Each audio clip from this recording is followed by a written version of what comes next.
Sa usapan ngayon sa social media at mga balita ang hiwalayan ng showbiz couple na sina Julia Barreto at Gerald Anderson. Matagal ding naging tahimik ang dalawa tungkol sa tunay na estado ng kanilang relasyon.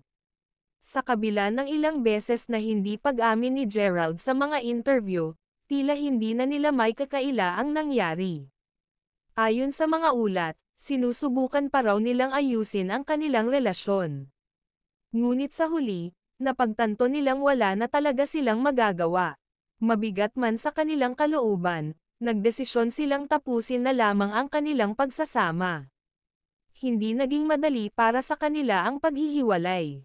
Pareho silang nasaktan sa desisyon, ngunit alam nilang ito ang tamang hakbang. Mas pinili nilang itahimak ang isyu upang makaiwas sa intriga. Gayunman, hindi rin ito nakaligtas sa mata ng publiko. Maraming tagahanga ang nalungkot sa balitang ito. May ilan din na umaasang magkaayos pa rin sila balang araw. Si Julia ay abala ngayon sa kanyang mga proyekto at personal na paglago. Samantalang si Gerald ay patuloy rin sa kanyang karera at mga adbokasya. Sa kabila ng kanilang paghihiwalay, nirerespeto pa rin nila ang isa't isa.